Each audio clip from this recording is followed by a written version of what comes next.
என்னுடைய ஆசீர்வாதம் என்ன நம்புற அத்தனை பேருக்கும் உண்டு. என்னுடைய ஆசீர்வாதம் என்ன நம்புற அத்தனை பேருக்கும் உண்டு. நான் கரூர்லேருந்து வரேங்க. இப்போ நாங்கள் 7 மாதமாக இங்கே வந்துருக்கேன். ஐயாவுடைய எல்லாம் உங்களே மாதிரி நானும் வீடியோ பார்த்து தான் வந்தேன். அதுக்கு முன்னாடி வந்து வீடியோ இந்த செல்லுன்னு ஒன்று நல்லது கெட்டது 2 விஷயம் இருக்குது. என்ன இப்போ வந்து எனக்கு நல்லது ஐயாவுடைய வீடியோ பார்க்கணுன்னு நான் சொல்கிறேன். வீடியோ பார்க்கலன்னா அது எனக்கு கெட்டது தான். ஐயா அப்படி பார்த்துட்டு பார்த்தீங்கன்னா அப்படி அப்படியே துறவுறேன், அப்படி அப்படியே தேடுறேன். வீடியோ பார்க்கும்போது ஐயாவுடைய வாரில் ஒவ்வொன்றா ஒரு நாள் பார்க்கும்போது இன்னும் இவர் பேசிட்டு இருக்காரு அப்படிங்கிற மாதிரி பார்க்கலாம். 2ஆவது நாள் அப்படி பார்க்கும்போது இன்னும் இவர் சொல்கிறாரு, அதை நம்ம கேட்குறோமே அப்படின்னு என் மனசுக்குள்ள தோணுது. அப்படியே ஒரு வீடியோ போக பார்த்தீங்கன்னா ஒரு 10 வீடியோவாக மாறுது. அது ஒரு நாளைக்கு இன்னொரு நாள் 15 வீடியோவாக மாறுது. அப்புறம் அந்த ஷார்ட்ஸா போடுவாங்க பார்த்தீங்களா, இந்த லென்த் வீடியோ விட அந்த ஷார்ட்டாக அந்த 30 நிமிடம் 1 நிமிடம் அதை கேட்க ஆரம்பிச்சு பார்த்தீங்கன்னா அது கருத்து அதில் வந்து கருத்து மட்டும் தான் போடுறாங்க. லென்த்தாக போட்டால் கூட நம்ம எப்படி வந்து கேட்குது அப்படின்னு ஒரு மனநிலை வரும். அந்த ஷார்ட்டாக கேட்கும்போது நான் என் மனசில் ஒரு கேள்வி வரும். ஐயா நான் அதுக்கு முன்னாடி என் மனசில் ஒரு விஷயம் ஓடிட்டே இருக்கும். அந்த ஷார்ட்ல பார்த்தீங்கன்னா அந்த கேள்விக்கான விட ஐயா சொல்லியிருப்பாரு. எனக்கு என்னோட நான் ஒரு சந்தேகம் ஒரு குழப்பத்தில் இருப்பேன். அப்படியே வண்டியில் நான் வந்து டிரைவராக இருக்கேன், வாகனம் ஓட்டிட்டு இருக்கேன். குழப்பத்தில் என்னடா வாழ்க்கை இப்படி இருக்குது, என்ன ரோட்ல போகும்போது கூட ரோட்டில் தான் போகிறோமா என்ன காரணம் எத்தனை லாரிட்டு அந்த ஒரு சிந்தனையில் போயிட்டே இருப்பேன். ஒரு பக்கம் நிப்பாட்டி இந்த சிந்தனை சேர்ல பார்க்கலாம் அந்த வெடிக்கு அந்த ஐயா நிறைய பேர் அனுப்பிச்சிருக்காங்க ஐயா. அப்படி பார்க்கும்போது பார்த்தீங்கன்னா சரி நம்ம ஐயாவை பார்க்கணும், சரி எப்படி பார்க்கலாம் அப்படி நான் தேடி இருக்கும்போது ஐயா ஜீவசம்மதி அதான் கஷ்டம். அது வந்து கஷ்டம். அவர் பார்த்து இப்பதான் பார்த்து அவர் சொன்ன மாதிரி நானும் புதுசாக பார்த்தேன். ரைட் சாமி, அது போய் சாமி அவர் ஜீவசமாதிக்கு நிறைய பேர் வராம ஜீவசமாதி ஆண்டு தெரியாது நிறைய பேர் இருக்கிறாங்க. மாப்பிள்ள போய் அப்புறம் அவர் போயிட்டாரா ஐயோ எங்களை பார்க்க முடியல எனக்கு தெரியலையே அப்படின்னு பணமுங்க நிறைய பேர். ஆனா எங்களுக்கு இதெல்லாம் வந்து அந்த ஒரு வாய்ப்பு அமைஞ்சது. அந்த காலத்துல குரு உங்களுக்கு உருவாசிட்டாரு, நீங்க வந்து அவருக்கு உருவாடுங்க போயிடுறீங்க, அவர் போயிடுறாரு ஐயா. வேற ஒரு இருக்கிற வரைக்கும் நம்ம எனக்கு விஷயம் தெரியாது. யூடியூப் பார்த்து பார்த்தா எனக்கு தெரிஞ்சுது. அது 2 மாசம் முன்ன நீங்க வந்தீங்களே பஸ்ல வந்தீங்களே நான் சொன்னது அந்த அம்மா மேடம் சொன்னா அது எனக்கு தெரிய வச்சுக்காது. யூடியூப் அது ஒன்றும் வந்தது இல்லை இவருக்கு, நான் பார்க்கல. ஜீவசமா அடைஞ்சி 1 வருஷத்துக்கு உங்களுக்கு தெரியுது. அதான் சொல்றேன் நான். ஆனா 1 வருஷம் தெரிஞ்சு 2வது மாசம் இங்க வந்துட்டீங்க. அதான் சொல்றேன், அது அவருடைய அருள். போன மாதம் மிஸ் ஆயிடுச்சு, இந்த வாரம் வந்தது. கண்டிப்பா நான் இல்லைங்க ஐயா 5-7 மாசம் வருது. 4-5 மாசத்துக்கு அப்புறம் தான் நான் இங்க வர்றேன். நான் தேடுறேன், நீங்க இருக்கிற எனக்கு சத்தியமா தெரியாது. நான் எப்படி என்னுடைய அனுபவம் எப்படின்னா அந்த வீடியோவில் பார்த்தீங்கன்னா நம்பர் வரும் பார்த்தீங்கன்னா கீழே அந்த ஐயாவோட வீடியோ பார்த்தீங்கன்னா அந்த 2 நம்பர் வரும். ஐயாவுடைய நம்பர், இன்னொருத்தர் வந்து வளர்த்துக்கிறேன் அவருடைய நம்பர் வரும். இதுலேயும் பாருங்க ஒரு ட்விஸ்ட் பாருங்க. என்னாச்சுன்னா நான் வந்து ஃபர்ஸ்ட் ஃபோன் அடிக்கிறேன், அவருக்கு அடிக்கிறேன். அவர் என்ன சொல்றாரு, சென்னை ஐயா இது மாதிரி நான் பேசுறேன், எங்க வரணும், நான் சென்னை வந்துருக்கேன். இல்லை சென்னை எனக்கு இங்க இருக்க போது எங்கள் வீட்டுக்கு விட்டு போனால் எனக்கு வழி தெரியாது. உண்மையானமே சொல்லலைங்க, என்னோட அனுபவம் சொல்கிறேன். வீட்டு விட்டு போனால் எங்கே போகிறதுன்னு வழியே தெரியாது எனக்கு. ஏன்னா எங்கள் அம்மா என்னை வீட்டுக்குள்ள ஒரு கோழி வளர்க்குற மாதிரியே அந்த வேலி கொடுக்காங்க இல்லை அப்படியே இந்த கோழி மாதிரியே என்னை வளர்த்துட்டாங்க. அதை அந்த பக்கம் போனால் எனக்கு தெரியாது, ரூட் தெரியாது. தெற்க போகணும் வடக்கு போகணும் மாடிக்குள்ளே ஓடி வந்துருக்கு. அப்படி இருக்கும்போது சென்னைன்னா நம்ம வீட்டுக்கு போகிறது, எங்கள் அம்மா வேற சென்னை எல்லாம் போனீங்கன்னா அவங்க திருடுவாங்க, கடத்திட்டு போயிடுவாங்க. இல்லை இதுதான் சொல்கிறேன், ஒரு கிராமத்தில் இருக்கும்போது வந்து அப்படிதான் சொல்லுவாங்க அவங்க பயந்துறதுக்காக.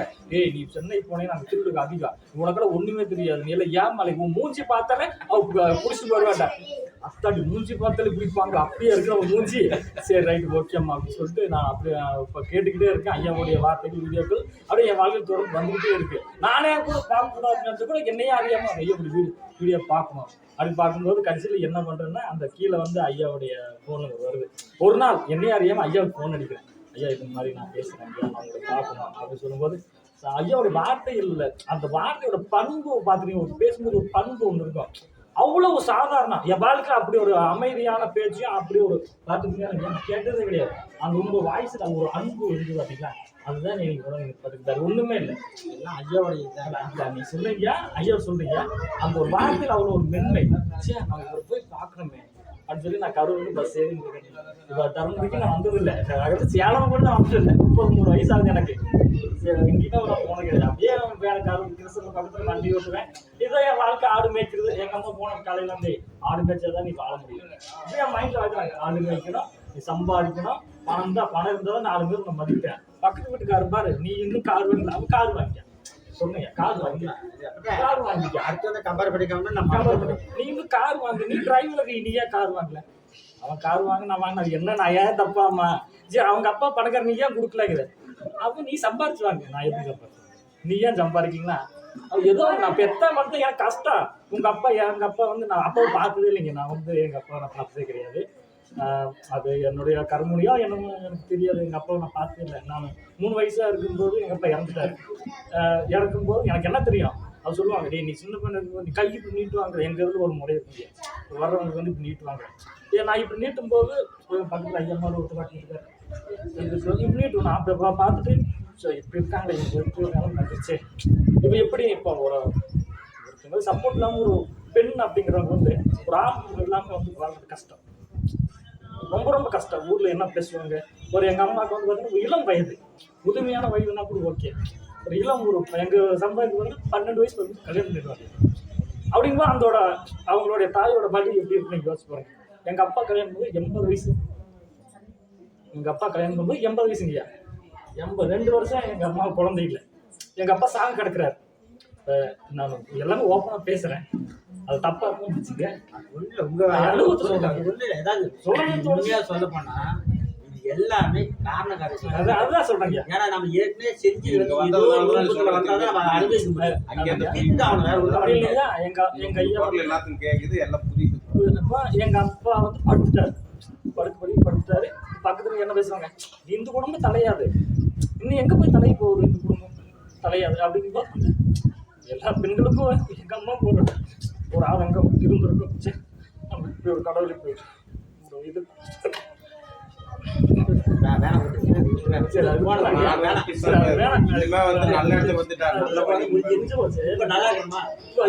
கடவுள் புண்ணியத்துல 31 வயசு வரைக்கும் வாழ்க்கைனா என்னன்னு தெரியாது எனக்கும் தெரியாது எங்க அம்மாவுக்கு எனக்கு வாழ்க்கைனா இதுதான் வாழ்க்கை இருப்பா நம்ம காலையில எழுந்திருக்கிறோம் சாப்பிட்றோம் ஒரு வேலைக்கு போறோம் படி வந்து படுக்கிறோம் நம்ம கல்யாணம் ஆயிடுச்சு ஒரு குழந்தை ஆயிடுச்சு இன்னொரு குழந்தை ஆயிடுச்சு இதுதான் நம்ம வாழ்க்கை இவங்களுக்காக தான் நம்ம வாழணும் இப்படி நம்ம வாழ்றோம் ஆனா நமக்குள்ள நம்ம இது வாழ்க்கை இல்லை உனக்குள்ள அது நான் யார் இப்ப நான் யோசிக்கிறேன் இப்ப எல்லாருமே வந்து ஒரு அப்பா அவங்கள அப்பா சொல்லுவாங்க இல்லையா எங்க இல்லைங்க நான் ஒரு சொல்லி நீங்க வந்து இதை போக போக துக்க வருதுங்க இன்னைக்கு நான் வாழ்க்கை நிமிர்ந்து என்ன சரி கொட்டிடு அதுக்காக நான் கொட்டுறேன் ஒரு நிமிஷம் மட்டும் அந்த ஒரு எமோஷனல் தைரியமான வாழ்க்கைதான் ஐயா சொல்றது தைரியமான இருக்கிறது பாதி பணக்கார சிந்திக்கணும் எல்லாமே ஓகே தான் எல்லாமே தைரியமே எனக்கு வந்துச்சு என் வாழ்க்கை என்ன எல்லாமே எனக்கு புரிஞ்சிருச்சு ஆனா எனக்குள்ள இருக்கிற ஒரு விஷயம் வந்து கொட்ட முடியல ஒரு இடம் எனக்கு கிடைக்கல அதான் இன்னைக்கு நான் கொட்டிட்டேன் அப்படின்னா இந்த மாதிரி என் வாழ்க்கையில நான் அழுக வேண்டிய சூழ்நிலை இல்லை இதுதான் இன்னைக்கு அழுகுறதா என் வாழ்க்கையில கடைசியா இருக்கும் என் வாழ்க்கை இன்னைக்கு அழுது போயிருக்கீங்க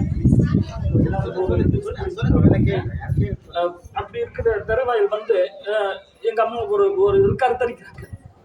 கருத்தரிக்கிறாங்க எங்க அப்பா படுத்து படிக்கிறதா இருக்காரு கருத்தரிக்கு கோயில் குளங்கள் போவாங்க இல்லையா ஒரு வாரிசு இல்லை அப்படிங்கும்போது கோயில் குளங்கள் போவாங்க எங்க அம்மா அப்படிதான் கோயில் குளமா ஏறுறாங்க மண் சோறு அது சொல்ல மண் சோறு சாப்பிட்டா குழந்தை பிறக்கும் அங்கே போன குழந்தை பிறக்கும் இங்கே பார்த்தோன்னா எப்படியோ ஒரு வகையில நான் ஏதோ ஒரு கடவுள் வகையில ஏதோ ஒரு சாமி கும்பிடுவாங்க சரி ஓகே அப்படின்னு மாதிரி நான் கருத்தரிச்சு எங்க அப்பா சாகிறதுக்கு முன்னாடி ஒரு 2.5 வருஷத்துக்கு முன்னாடி நான் இந்த பூமிக்கு வருகிறேன் வந்ததுக்கு அப்புறம் தானே எங்க அம்மா வாழ்க்கையில ஏதோ ஒரு ஒளி விளக்கு ஒரு வாழ்க்கை ஒரு 16 வயசுக்கு மேல இப்ப எனக்காக தான் எங்க அம்மா வாழ்ந்தாங்க கணவன் இறந்துட்டாரு ஓகே 2 வயது குழந்தை அப்படி இருக்கும்போது இன்னும் எங்க அம்மாவுடைய வாழ்க்கை பாருங்க எனக்காகவே வாழும் இல்லையா அப்படி என்னை வளர்க்குறாங்க கஷ்டப்பட்டு வளர்க்குறாங்க சாதாரண கல்லு வேலைக்கு போவாங்க அங்கே எங்கள் ஏரியாவில் பார்த்தீங்கன்னா கல்லு பாறையில் மட்டும்தான் அது மட்டும்தான் அங்கே வேலை இல்லைன்னா ஆடு மேய்க்கணும் எங்கள் அப்பா சாகிற காலத்துல கூட ஒரு 10 ஏக்கர் வச்சுருந்தாரு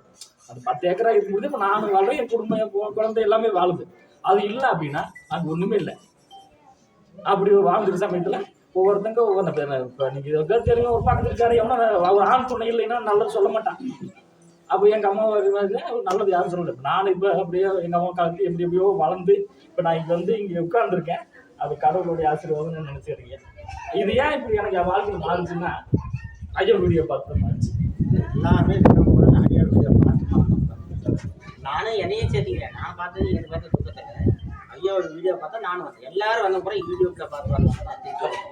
அப்படிங்கும்போது நம்ம வாழ்க்கையில எதுவுமே நமக்கு வந்து எதுவுமே தெரியும். அப்படியே நம்ம ஒரு மூடாந்தரமா ஒரு குதிரை கல்வியாரம் போட்ட மாதிரி நமக்கு எதுவுமே இல்லை. நம்ம அப்பா அம்மா தான் வாழ்க்கை, வேற ஒன்றும் இல்லை, கொண்டாட்டி தான் வாழ்க்கை அப்படி வாழ்க்கை. ஆனால் அது வாழ்க்கை இல்லை, அது ஒரு மாயை அப்படின்னு புரிஞ்சு வச்சு ஐயா. இப்போ நான் இது இப்படி நான் போய் ஏன் சாக போகிற கிழமை ஐயா பிறக்கணும், பிறக்காம இருந்துக்கலாமே. கடவுளை பார்த்து எதுக்கு போய் நீ அரிசி வாயா அப்படி முடிச்சிருக்கலாம். ஏதோ ஒரு இதில் நான் பிறந்து நான் இங்கே வந்து ஏதோ ஒரு எல்லாமே வந்து இந்த வயசுலயும் வந்து அவங்க வந்து அவங்க கர்மா உங்க மனசு சுமத்திட்டு போயிட்டாங்க, கழிச்சுட்டாங்க. எல்லாமே அது கர்மா தான். எல்லாமே 80 வயசுல ஒரு பிள்ளை பெற்று முடிவாங்க. இன்னைக்கு அது மனசு சொல்ல 80 வயசு உங்களோட இருக்கே கஷ்டம்.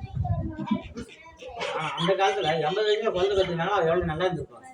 ஆனா அதையே வந்து அந்த விதையை நட்டா பார்த்தீங்களா, அவனோட பாவத்தை அந்த விதையை கொடுத்துட்டு போயிடுறாங்க. அப்படியே சுற்றிட்டு தான் வருது. அதுதான் சொல்லுவாங்க, நாம செஞ்ச பாவம், அம்மா செஞ்ச பாவம், அப்பா செஞ்ச பாவம், 3 பார்த்து ஒருத்தர் சொந்த சுத்தம். இதை அப்படிதான் கழிச்சு ஆகணும்.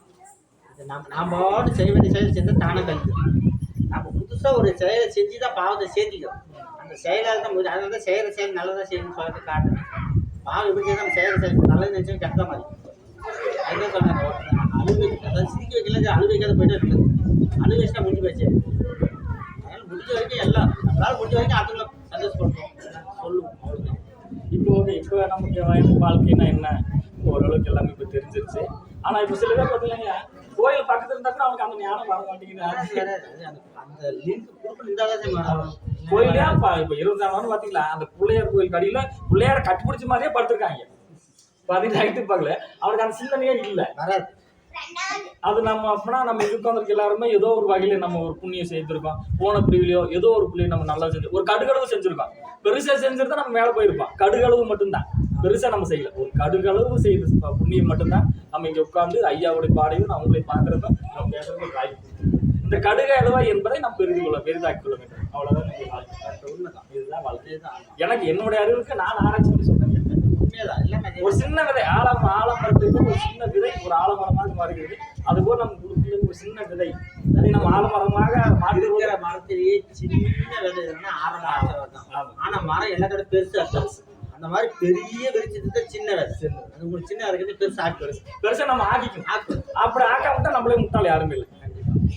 நம்ம எல்லாமே ரஜினி ஒரு வீடியோ பிறந்து வளர்ந்து நம்ம சாகாம நான் யார், அந்த கடவுள் யார், நம்ம குருநாதர் யார் அப்படின்ட்டு அந்த கேள்வி நமக்கு வர்றதே பெரிய அபூர்வங்கிற உண்மை. கண்டிப்பா தான். அந்த சிந்தனை வராது, அந்த சிந்தனையே வராதுங்கிற சில பேருக்கு எந்த சிந்தனையும் வராதுரா. ஆனா நமக்கு இந்த ஒரு சிந்தனை குரு அப்படிங்கிற ஒரு சிந்தனை வருது. நீ எந்த அது ஒரு பெரிய விஷயம். அந்த வேர்ல எந்த சந்தோஷம் இருக்குன்னு நினைக்கணும். அதை விட 100 மடங்கான சந்தோஷம் இது. அது ஒண்ணுதான் உண்மை. அப்படிங்கிற அதை நம்ம குடிச்சிட்டோம் அப்படின்னா அதை நம்ம விட ஐயா குடிச்சிருவோம். புளி வாழை நீ குடிச்சு அப்படின்னு. ஆமா உண்மைதான். அதேதான். அதுதான் நீ விட்டுட்டா அப்படின்னு ஆனா அதை விடக்கூடாது. ஆமா அது எல்லாமே நம்மளுடைய போட்டு ஆட்டி இந்த பக்கம் அந்த பக்கம் இழுத்து அந்த ஒரு மையப்புள்ளி மாதிரி நம்ம நின்றுக்கணும். அது பிடிச்சிக்காம நீ சுத்து புளியனா நீ வேணா விட்டுட்டா கிடைச்சு. அது மாதிரி இது வந்து அற்புதமான இந்த உலகத்தில் ஐயா சொல்ற மாதிரி இது ஒரு அற்புதமான ஒரு பாதை. எனக்கு தெரிஞ்சு இதை விட ஒரு பாதை இருக்கான்னு தெரியாது, நமக்கு தெரியாது. இது வந்து ஒரு நமக்கு ஒரு நல்ல பாதை. முடிஞ்ச வரைக்கும் எல்லாரும் நல்லா பயிற்சி பண்ணுங்க, நல்லா படிக்கிறீங்க. வாய்ப்பு நன்றி. நன்றிங்கய்யா. ஏதாவது கொஞ்சம் மன வருத்தம் பேசுங்க, மன்னிச்சுங்க.